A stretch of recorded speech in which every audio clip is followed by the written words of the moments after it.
I am the first of the speakers, and I'm sure you can see on your agenda that we'll be addressing October 27th, which is now a very famous moniker here in our community.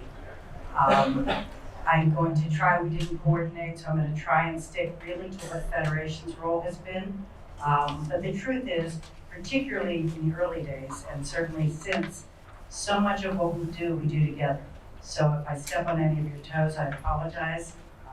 But I think that's also a nice statement too, because so much, it's really been very much a collaborative effort, how this community has risen and working together.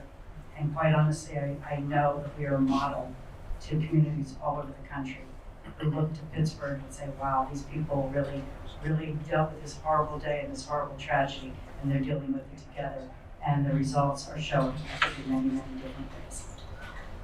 So initially on that horrible day, JCC and JF&CS and Federation met at the JCC just hours after the shooting. We just sort of, without even realizing what we were doing, we collected a bunch of leadership from our agencies, and we planned the vigil that was held that Sunday night, and that was planned in just a little over 24 hours. There were 2,500 people inside the building, and estimated that there were another 2,500 or so outside in the cold and the rain. Federation arranged for security at all of the funerals and shivas. We hired and paid for security guards for the first month at a cost of $140,000, which was paid for by the Federation. We did it because we knew we had to. We helped to coordinate the immediate needs of the families. We worked with local clergy to help them with their congregations and the needs of their congregations. We opened up what we call here at the Federation a mailbox, which is just a vehicle to donate money. We did not solicit $1 to the Victims of Terror Fund. And just because it was a vehicle for people to express how they felt, over $6.2 million of undesignated funds, plus an additional several other million for designated funds were raised within a very short period of time. We coordinated a myriad of services, including a lot of media requests in those early days. Adam Hertzman, his phone was ringing off the hook. We quickly got a PR firm, worked with congregations, worked with Federation, worked with the other agencies, because there were so many media requests coming in those early days. So JF&CS and JCC, Brian and Jordan, they'll I'm sure get a little further into their roles, but that's all I want to say about the early days. So after those initial days and weeks is really when the hard work began. And our role at Federation really falls into a few categories. I think one of the most significant things that we did is we assembled what we call the Independent Distribution Committee, or the Independent Committee. This is the committee that I'm sure you've heard about. It's chaired by David Shapira, and there were 7 appointed members, plus myself and Jeff, and the 3 presidents of the congregations. We met tirelessly for 3 months, countless hours, I can't begin to tell you, at the table together, and then many, many hours behind the scenes, trying to get it right in distributing these funds. It was really, I call it holy work, and I really feel that it was. And this was a group that really understood each other, really understood what we needed to do, and it was done in just such a beautiful way. And if you folks have not seen the report that came out of that committee, it's available to be read from the Federation website, and I really encourage you to do it. It's a beautiful testament to what came out of the horrible events of that day. Just very briefly, of the money that was raised from the undesignated funds, 85% of that money went to what we call compassion payments, which were payments to individuals, whether they be the families of the victims that were killed, the people that were injured, the witnesses in the building, and also included the 4 police officers that were seriously injured. And then 15% of the money that was raised in the undesignated funds went to synagogues, the 3 synagogues, and also a portion was left for what we are calling commemoration, education, and memorialization. And that has taken sort of on a life of its own. Commemoration, that's what we're calling what will be happening on October 27, 2019. The day And are you guys going to address that day, or? Okay. You are Steve? Okay. So you'll hear from Steve Cohen from New Light a little bit more about the day. But the Federation was charged to sort of be staffed. I don't want to say be in charge, because no one's really in charge of it. It's staffed by Rabbi Amy Bardak from the Federation, but it's very, very much a collaborative effort, which involved a group that meets weekly that's comprised of the synagogues, the Federation, JFNCS, GCC, families, victims, et cetera, et cetera. So this independent committee, our work was done at the end of 3 months. Just count when that was. But in fact, we still are meeting as an ad hoc group. Again, the charter from the Federation has been extended to include other things that may come up, and that sounds very broad because it is.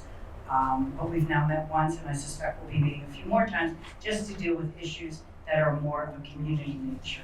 And it's because this group really had such good communication with each other and mutual respect among all the people, we find that they may be able to play a role in some of the issues that we have to grapple with moving forward.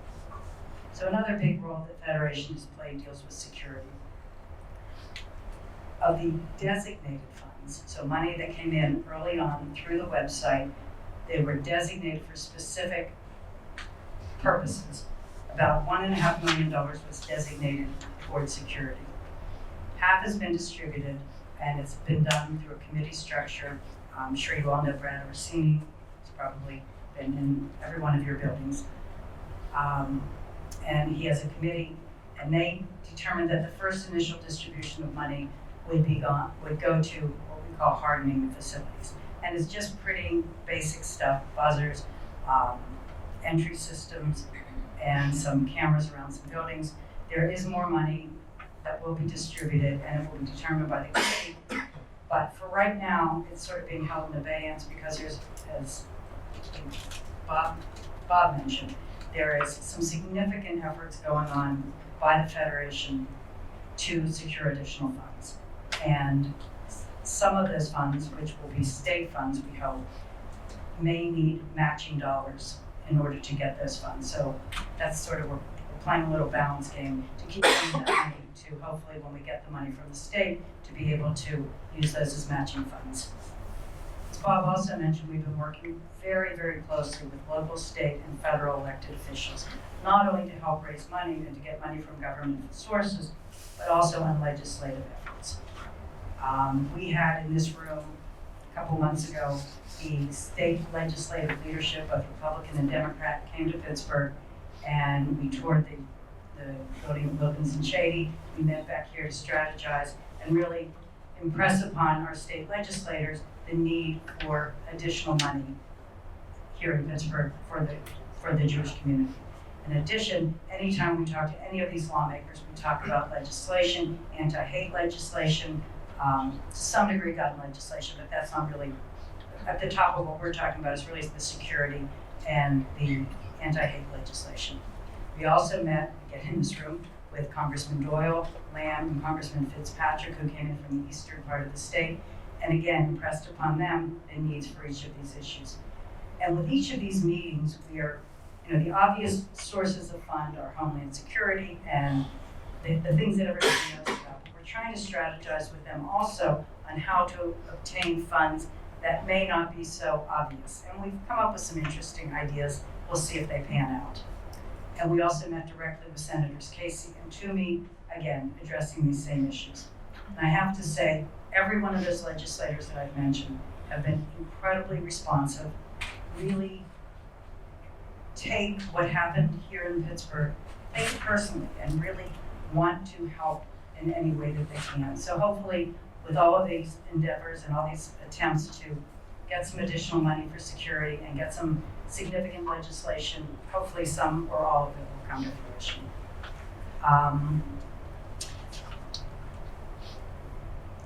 Another thing that we've done, I talked about Adam being a communications person. We here at Federation, myself and Jeff and Brian Eglash and Rabbi Amy Bardak and a few of our volunteers have been asked to come and speak around the country. on how a community deals with a tragedy. And it's been very interesting. I've done it 4 or 5 times, and usually in cities where I have kids, so that sort of worked out nicely. But we really are looked upon in this community by other communities as being part of a club, and I'm sure everyone in this room knows what this means, being part of a club that we never wanted to belong to. But now we realize that we are continuing to write the playbook for what happens in a situation like that. And I think we are really in a unique position to be able to teach others in other communities, and they are looking to us for guidance. So I think that's something that the role that we found ourselves in that we take very, very seriously. And then finally, we just continue to play the ongoing role of convener. In many, many different ways, we're asked to bring this group together, that group together, mediate this situation, help with that situation. Can we find funds for this or for that? So this is something that will, I suspect, just be part of the fabric of what the Federation does moving forward. Jeff, did I forget anything?